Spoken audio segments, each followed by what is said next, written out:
ਇਹ ਹਫ਼ਤਾਵਾਰ ਬਾਈਬਲ ਦਾ ਦਰਸੀਵਾਜ਼ Plainfield Christian Science Church Independent ਵੱਲੋਂ ਹੈ, ਜਿਹੜਾ ਨਿਊ ਜਰਜ਼ੀ ਅਮਰੀਕਾ ਵਿੱਚ ਹੈ। ਹੋਰ ਮਾਲੂਮਾਤ ਲਈ ਤੁਸੀਂ ਸਾਡੀ ਵੈਬਸਾਈਟ ਵੇਖੋ www.plainfieldcs.com। ਇਹ ਸਬਕ 1 ਜਨਵਰੀ 2023 ਐਤਵਾਰ ਦੇ ਦਿਨ ਹਫ਼ਤੇ ਦੇ ਅਖੀਰ ਉੱਤੇ ਤੁਹਾਡੇ ਪੜ੍ਹਨ ਲਈ ਤਿਆਰ ਕੀਤਾ ਗਿਆ ਹੈ। ਮਜ਼ਮੂਨ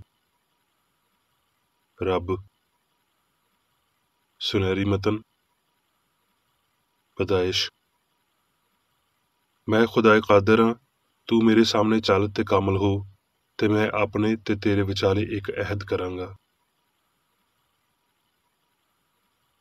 ਜਵਾਬੀ ਪੜ੍ਹਾਈ। ਜ਼ਬੂਰ, ਹਿਜ਼ਕੀਏਲ। ਐ ਰੱਬ, ਮੇਰੇ ਅੰਦਰ ਪਾਕ ਦਿਲ ਪੈਦਾ ਕਰ ਤੇ ਮੇਰੇ ਬਾਤਨ ਵਿੱਚ ਨਵੀਂ ਰੂਹ ਪਾ। ਆਪਣੀ ਮੁਕਤੀ ਦੀ ਖੁਸ਼ੀ ਮੈਨੂੰ ਫੇਰ ਅਨਾਇਤ ਕਰ ਤੇ ਮੁਸਤੈਦ ਰੂਹ ਨਾਲ ਮੈਨੂੰ ਸੰਭਾਲ। ਮੈਨੂੰ ਖੁਸ਼ੀ ਤੇ ਖੁਰਮੀ ਦੀ ਖਬਰ ਸੁਣਾ, ਤਾਂ ਜੋ ਉਹ ਹੱਡੀਆਂ ਜਿਹੜੀਆਂ ਤੂੰ ਤੋੜ ਦਿੱਤੀਆਂ ਨੇ ਸ਼ਾਦਮਾਨ ਹੋਣ। ਐ ਰੱਬ, ਐ ਮੇਰੇ ਮੁਕਤੀ ਦੇਣ ਵਾਲੇ ਰੱਬ, ਮੈਨੂੰ ਖੂਨ ਦੇ ਜੁਰਮ ਤੋਂ ਛੁਡਾ ਤੇ ਮੇਰੀ ਜ਼ੁਬਾਨ ਤੇਰੀ ਸੱਚਾਈ ਦਾ ਗੀਤ ਗਾਵੇਗੀ। ਤੇ ਮੈਂ ਉਹਨਾਂ ਨੂੰ ਨਵਾਂ ਦਿਲ ਦੇਵਾਂਗਾ ਤੇ ਨਵੀਂ ਰੂਹ ਤੁਹਾਡੇ ਬਦਨ ਵਿੱਚ ਪਾਵਾਂਗਾ ਤੇ ਸਖਤ ਦਿਲ ਉਹਨਾਂ ਦੇ ਬਦਨ ਵਿੱਚੋਂ ਕੱਢ ਦੇਵਾਂਗਾ ਤੇ ਉਹਨਾਂ ਨੂੰ ਗੋਸ਼ਤ ਦਾ ਦਿਲ ਅਨਾਇਤ ਕਰਾਂਗਾ। ਤੇ ਮੈਂ ਤੁਹਾਨੂੰ ਨਵਾਂ ਦਿਲ ਦੇਵਾਂਗਾ ਤੇ ਨਵੀਂ ਰੂਹ ਤੁਹਾਡੇ ਬਦਨ ਵਿੱਚ ਪਾਵਾਂਗਾ ਤੇ ਮੈਂ ਆਪਣੀ ਰੂਹ ਤੁਹਾਡੇ ਬਦਨ ਵਿੱਚ ਪਾਵਾਂਗਾ ਤੇ ਤੁਹਾਡੇ ਤੋਂ ਆਪਣੇ ਆਇਨ ਦੀ ਪੈਰਵੀ ਕਰਵਾਵਾਂਗਾ ਤੇ ਤੁਸੀਂ ਮੇਰੇ ਲੋਕੀ ਹੋਵੋਗੇ ਤੇ ਮੈਂ ਤੁਹਾਡਾ ਰੱਬ ਹੋਵਾਂਗਾ। ਦਰਸੀਵਾਜ਼ ਬਾਈਬਲ ਵਿੱਚੋਂ ਮੱਤੀ। ਰੱਬ ਤੋਂ ਸਭ ਕੁਝ ਹੋ ਸਕਦਾ ਹੈ। ਖਰੂਜ। ਤੇ ਮੂਸਾ ਆਪਣੇ ਸਹੁਰੇ ਦੀਆਂ, ਜਿਹੜਾ ਮਦੀਆਨ ਦਾ ਕਾਹਿਨ ਸੀ, ਭੇਡ ਬੱਕਰੀਆਂ ਚਾਰਦਾ ਸੀ, ਤੇ ਉਹ ਭੇਡ ਬੱਕਰੀਆਂ ਨੂੰ ਹਨਕਾਉਂਦਾ ਹੋਇਆ ਉਹਨਾਂ ਨੂੰ ਬਿਆਬਾਨ ਦੇ ਪਰਲੇ ਪਾਸਿਓਂ ਰੱਬ ਦੇ ਪਹਾੜ ਦੇ ਨੇੜੇ ਲੈ ਆਇਆ। ਤੇ ਖੁਦਾਵੰਦ ਦਾ ਇੱਕ ਫਰਿਸ਼ਤਾ ਝਾੜੀ ਵਿੱਚੋਂ ਅੱਗ ਦੇ ਚੰਗਿਆੜੇ ਵਿੱਚ ਉਹਦੇ ਉੱਤੇ ਜ਼ਾਹਿਰ ਹੋਇਆ। ਉਹਨੇ ਧਿਆਨ ਕੀਤਾ ਤੇ ਕੀ ਵੇਖਦਾ ਏ, ਭਈ ਇੱਕ ਝਾੜੀ ਵਿੱਚ ਅੱਗ ਲੱਗੀ ਹੋਈ ਏ, ਪਰ ਉਹ ਝਾੜੀ ਸੜਦੀ ਨਹੀਂ। ਫਿਰ ਮੂਸਾ ਨੇ ਆਖਿਆ, ਭਈ ਮੈਂ ਹੁਣ ਜ਼ਰਾ ਉੱਧਰ ਜਾ ਕੇ ਇਸ ਮੰਜ਼ਰ ਨੂੰ ਵੇਖਾਂ, ਭਈ ਇਹ ਝਾੜੀ ਕਿਉਂ ਨਹੀਂ ਸੜਦੀ। ਜਦੋਂ ਖੁਦਾਵੰਦ ਨੇ ਵੇਖਿਆ ਭਈ ਉਹ ਵੇਖਣ ਲਈ ਕਤਰਾ ਕੇ ਆ ਰਿਹਾ ਏ, ਤੇ ਰੱਬ ਨੇ ਉਹਨੂੰ ਝਾੜੀ ਵਿੱਚੋਂ ਆਵਾਜ਼ ਦਿੱਤੀ ਤੇ ਆਖਿਆ, ਐ ਮੂਸਾ, ਐ ਮੂਸਾ। ਉਹਨੇ ਆਖਿਆ, ਮੈਂ ਹਾਜ਼ਰ ਵਾਂ। ਫਿਰ ਉਹਨੇ ਆਖਿਆ, ਇੱਧਰ ਕੋਲ ਨਾ ਆ, ਆਪਣੇ ਪੈਰਾਂ ਤੋਂ ਜੁੱਤੀ ਲਾ, ਕਿਉਂ ਜੇ ਜਿਹੜੀ ਥਾਂ ਤੇ ਤੂੰ ਖਲੋਤਾ ਏ ਉਹ ਪਾਕ ਧਰਤੀ ਏ। ਫਿਰ ਉਹਨੇ ਆਖਿਆ, ਮੈਂ ਤੇਰੇ ਪਿਓ ਦਾ ਰੱਬ, ਯਾਨੀ ਇਬਰਾਹਿਮ ਦਾ ਰੱਬ ਤੇ ਯਾਕੂਬ ਦਾ ਰੱਬ ਤੇ ਇਜ਼ਹਾਕ ਦਾ ਰੱਬ ਵਾਂ। ਮੂਸਾ ਨੇ ਆਪਣਾ ਮੂੰਹ ਲੁਕੋਇਆ, ਕਿਉਂ ਜੇ ਉਹ ਰੱਬ ਉੱਤੇ ਨਜ਼ਰ ਕਰਨ ਤੋਂ ਡਰਦਾ ਸੀ। ਤੇ ਖੁਦਾਵੰਦ ਨੇ ਆਖਿਆ, ਮੈਂ ਆਪਣੇ ਲੋਕਾਂ ਦੀਆਂ ਤਕਲੀਫਾਂ ਜਿਹੜੇ ਮਿਸਰ ਵਿੱਚ ਨੇ ਖੂਬ ਵੇਖੀਆਂ, ਤੇ ਉਹਨਾਂ ਦੀ ਫਰਿਆਦ ਜਿਹੜੀ ਬੇਗਾਰ ਲੈਣ ਵਾਲਿਆਂ ਦੇ ਪਾਰੋਂ ਏ ਸੁਣੀ, ਤੇ ਮੈਂ ਉਹਨਾਂ ਦੇ ਦੁੱਖਾਂ ਨੂੰ ਜਾਣਦਾ ਵਾਂ। ਤੇ ਮੈਂ ਉਤਰਿਆ ਵਾਂ ਭਈ ਉਹਨਾਂ ਨੂੰ ਮਿਸਰੀਆਂ ਦੇ ਹੱਥੋਂ ਛੁਡਾਵਾਂ ਤੇ ਉਸ ਦੇਸ਼ ਵਿੱਚੋਂ ਕੱਢ ਕੇ ਉਹਨਾਂ ਨੂੰ ਇੱਕ ਚੰਗੇ ਤੇ ਖੁੱਲ੍ਹੇ ਦੇਸ਼ ਵਿੱਚ ਅਪੜਾਵਾਂ, ਜਿੱਥੇ ਦੁੱਧ ਤੇ ਸ਼ਹਿਦ ਵਗਦਾ ਏ। ਇਸ ਲਈ ਹੁਣ ਆ, ਮੈਂ ਤੈਨੂੰ ਫਰਾਉਨ ਦੇ ਕੋਲ ਘੱਲਦਾ ਵਾਂ, ਭਈ ਤੂੰ ਮੇਰੀ ਕੌਮ ਬਣੀ ਇਸਰਾਈਲ ਨੂੰ ਮਿਸਰ ਵਿੱਚੋਂ ਕੱਢ ਲਿਆਵੇਂ। ਮੂਸਾ ਨੇ ਰੱਬ ਨੂੰ ਆਖਿਆ, ਮੈਂ ਕੌਣ ਹੁੰਨਾ ਜਿਹੜਾ ਫਰਾਉਨ ਦੇ ਕੋਲ ਜਾਵਾਂ ਤੇ ਬਣੀ ਇਸਰਾਈਲ ਨੂੰ ਮਿਸਰ ਵਿੱਚੋਂ ਕੱਢ ਲਿਆਵਾਂ। ਜਦ ਮੈਂ ਬਣੀ ਇਸਰਾਈਲ ਦੇ ਕੋਲ ਜਾ ਕੇ ਉਹਨਾਂ ਨੂੰ ਆਖਾਂਗਾ, ਭਈ ਤੁਹਾਡੇ ਪਿਓ ਦਾਦੇ ਦੇ ਰੱਬ ਨੇ ਮੈਨੂੰ ਤੁਹਾਡੇ ਕੋਲ ਘੱਲਿਆ ਏ, ਤੇ ਉਹ ਮੈਨੂੰ ਆਖਣ ਭਈ ਉਹਦਾ ਨਾਂ ਕੀ ਏ, ਤੇ ਮੈਂ ਉਹਨਾਂ ਨੂੰ ਕੀ ਦੱਸਾਂ। ਰੱਬ ਨੇ ਮੂਸਾ ਨੂੰ ਆਖਿਆ, ਜੋ ਮੈਂ ਹਾਂ ਸੋ ਮੈਂ ਹਾਂ। ਇਸ ਲਈ ਤੂੰ ਬਣੀ ਇਸਰਾਈਲ ਨੂੰ ਇੰਝ ਆਖੀਂ, ਭਈ ਮੈਂ ਜੋ ਹਾਂ ਨੇ ਮੈਨੂੰ ਤੁਹਾਡੇ ਕੋਲ ਘੱਲਿਆ ਏ। ਅਖਬਾਰ। ਬਣੀ ਇਸਰਾਈਲ ਦੀ ਸਾਰੀ ਜਮਾਤ ਨੂੰ ਆਖ, ਭਈ ਤੁਸੀਂ ਪਾਕ ਰਵੋ, ਕਿਉਂ ਜੇ ਮੈਂ ਖੁਦਾਵੰਦ ਤੁਹਾਡਾ ਰੱਬ ਪਾਕ ਵਾਂ। ਯਰਮੀਆ ਦੀਆਂ ਗੱਲਾਂ।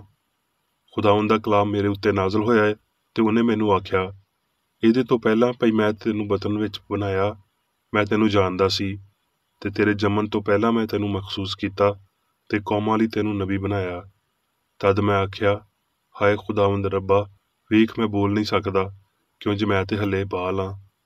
ਪਰ ਖੁਦਾਵੰਦ ਨੇ ਮੈਨੂੰ ਆਖਿਆ, ਇੰਝ ਨਾ ਆਖ ਭਈ ਮੈਂ ਬਾਲ ਵਾਂ, ਕਿਉਂ ਜੇ ਜਿਸ ਕਿਸੇ ਦੇ ਕੋਲ ਮੈਂ ਤੈਨੂੰ ਘੱਲਾਂਗਾ ਤੂੰ ਜਾਵੇਂਗਾ, ਤੇ ਜੋ ਕੁਝ ਤੈਨੂੰ ਆਖਾਂਗਾ ਤੂੰ ਆਖੇਂਗਾ।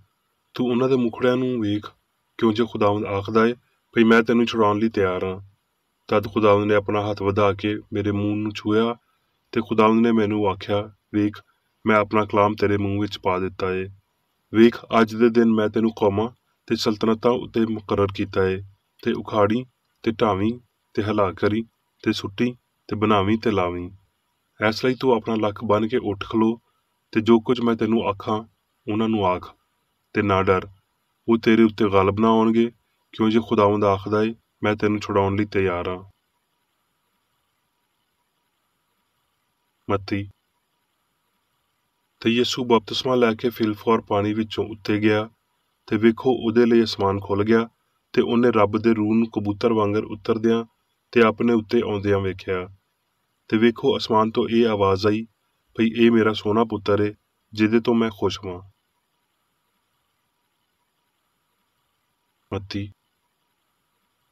जदों यीशु कैसरिया फिलिप्पी दे इलाके विच आया ते उहने अपने चेलियां नूं ये पुछया भई लोक बनी आदम नूं की आखदे ने।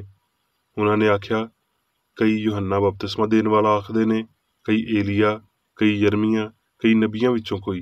उन्हें उन्हां नूं आख्या, पर तुसी मैनू की आखदे हो? शमौन पतरस ने जवाब विच आख्या, तू जिउंदे रब दा पुत्तर मसीह है। यीशु ने जवाब विच उहनूं आख्या, धन है तू शमौन बरयूना, क्यों जे ये गल गोश्त ते लहू ने नहीं बल्कि मेरे प्यो ने जिहड़ा आसमान उत्ते है तेरे उत्ते जाहिर कीती है।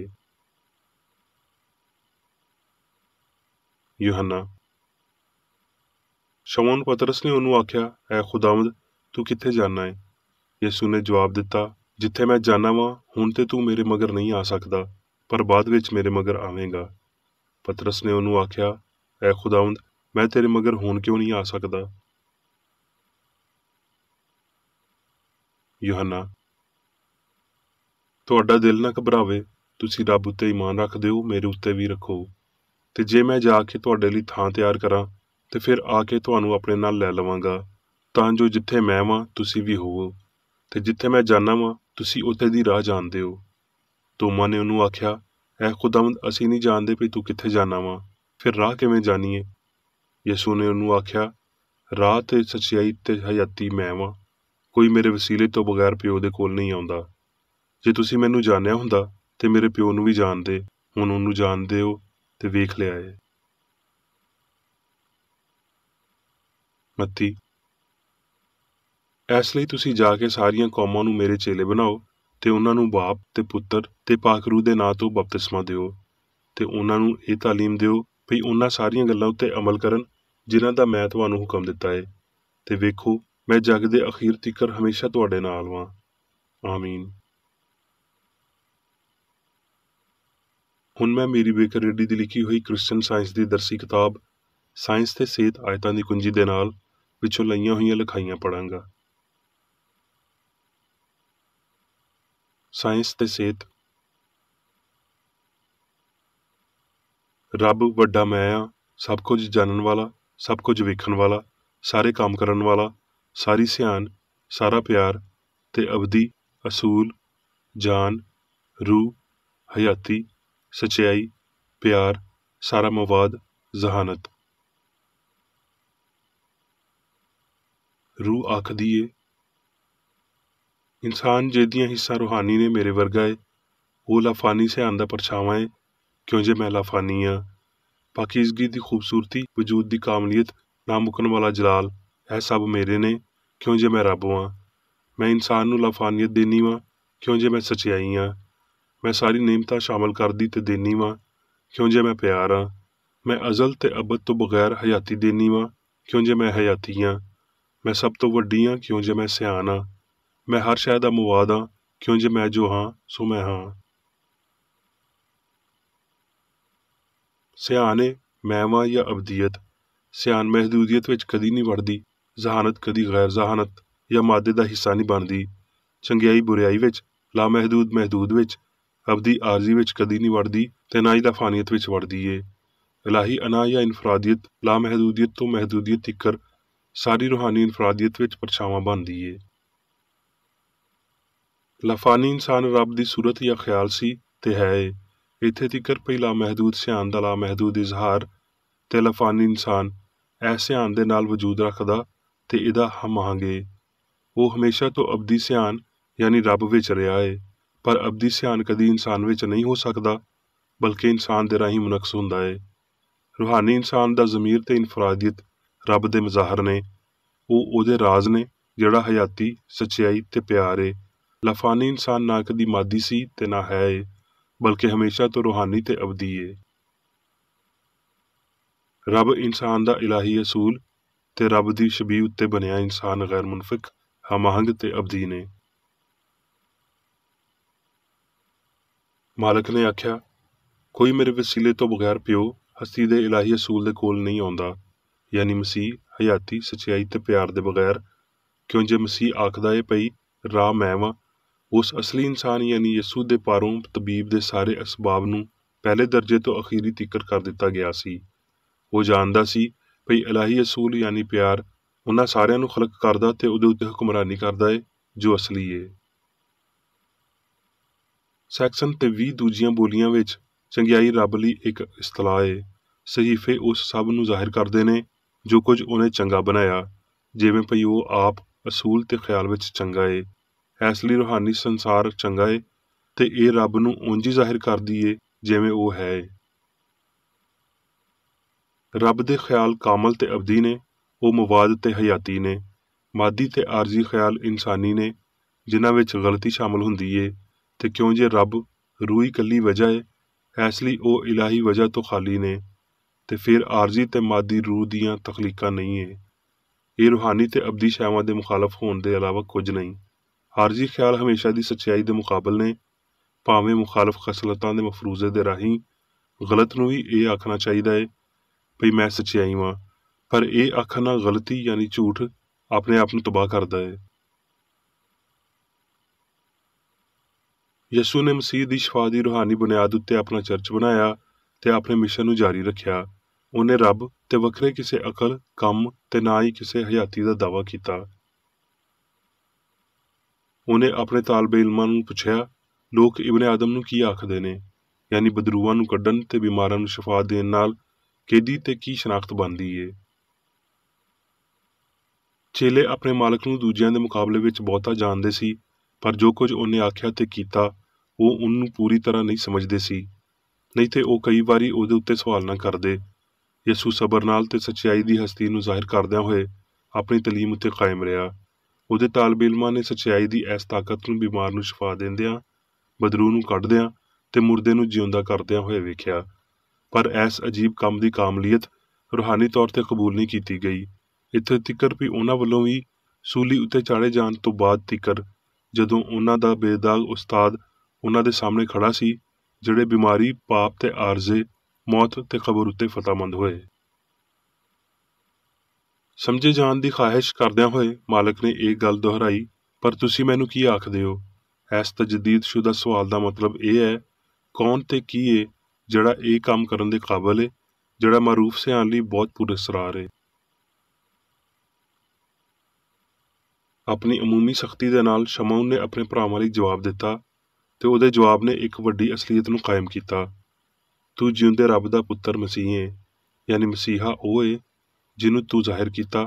मसीह रब दा, सच्चाई दा, हयाती ते मुहब्बत दा रूह, जिहड़ा ज़हनी तौर ते शफा दिंदा है। हुण पतरस उत्ते ये वाज़ह हो गया सी भई इलाही हयाती, सच्चाई ते मुहब्बत ते इंसानी ज़ातियात नहीं।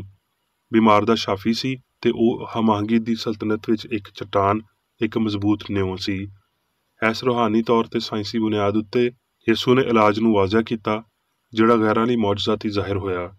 फानी सियाण दीआं गलतियां नूं बाहर कढदिआं होए उन्हें ये ज़ाहिर किया भई जिन्हां बीमारियां नूं बाहर कढिया गया वो ना तो जिस्मानीयत मादी तिब्बत दे राही ते ना सेहत दे असूल दे राही, बल्कि इलाही रूह दे राही कढियां गईयां। रूह दी बालादस्ती वो न्यों है जिहदे उत्ते यसू बनिया है। मसीही दौर तो पहले ते बाद विच पीढ़ी तो पीढ़ी मसीह रूहानी ख्याल ते रब दे परछावें दे तौर ते उन्हां लोकां लई कुछ खास ताकत ते फजल दे नाल आया जिहड़े मसीह यानी सच्चाई नूं ज़ाहिर करन लई तैयार सी। इब्राहिम, याकूब, मूसा ते नबियां ने मसीहा या मसीह दीआं जलाली झलकियां पाईयां सी, जिन्हें इन्हां वेखण वालिआं नूं इलाही फितरत, मुहब्बत दे जौहर विच बपतिस्मा दिता सी। इलाही शबीह ख्याल या मसीह इलाही असूल यानी रब तो गैर मुनफिक सी ते हमेशा रवेगा। यीशु ने अपनी रूहानी शनाख्त दे ऐस इतिहाद नूं इंज बयान कीता, ऐस तो पहला भई इब्राहिम पैदा होया मैं वां, मैं ते प्यो एक वां, प्यो मैथों वड्डा है। एक रूह विच सारियां शनाख्तां पाईयां जांदियां ने। इंसान कदी रब नहीं हुंदा, बल्कि रूहानी इंसान रब दी सूरत उत्ते रब दा परछावां बनदा है। ऐस साइंसी सोच विच अना ते प्यो गैर मुनफिक ने, क्यों जे रब लामहदूद कादिर मुतलक पूरी हयाती सच्चाई प्यार हर एक उत्ते ते सारेयां उत्ते हाकम है। हुण मैं मेरी बेकर रेडी वालों चर्च मैनुअल विच दिते हुए रोजाना दे 3 फर्ज पढ़ांगा। रोजाना दी दुआ। ऐस चर्च दे हर रुकन दा यह फर्ज है भई वो हर रोज ये दुआ करे, तेरी बादशाही आवे, इलाही सच्चाई हयाती ते प्यार दी सल्तनत मेरे अंदर कायम होवे ते सारे पाप मैथों निकल जान ते तेरा कलाम सारे इंसानां दे प्यार नूं वधावे ते उन्हां उत्ते हुकूमत करे। मकसदां ते कम्मां दा एक असूल। ना कोई मुखालफत ते ना कोई जाती ताल्लुक मादरी चर्च दे किसी रुकन दे मकसदां या कम्मां उत्ते असर करने चाहिए। साइंस विच बस इलाही प्यार ही हुकूमत करदा है ते एक मसीह साइंसदान पाप नूं रद्द करदियां होए सुची भराबंदी खैरात पसंदी ते माफ़ी नाल प्यार दियां मिठियां सच्चाइयां दा परछावां बनदा है। ऐस चर्च दे सारे रुकनां नूं सारे पापां तो गलत तरह दियां पेशनगोइयां मुनसफियां मुजम्मतां सलावां गलत असरां नूं लैण ते गलत असर देण तो आज़ाद रहण लई हर रोज़ ख्याल रखना चाहिए है ते दुआ करनी चाहिए है। फर्ज लई चुस्ती। ऐस चर्च दे हर रुकन दा यह फर्ज है भई वो हर रोज़ जारहाना ज़हनी सलावां दे खिलाफ अपने आप नूं तैयार रखे ते रब अपने कायद ते इंसानां लई अपने फर्जां नूं ना कदी भुल्ले ते ना कदी नज़रअंदाज करे। ਉਹਦੇ ਕੰਮਾਂ ਦੇ ਰਾਹੀਂ ਉਹਦਾ इंसाफ होवेगा, वो बेकसूर या कसूरवार होवेगा।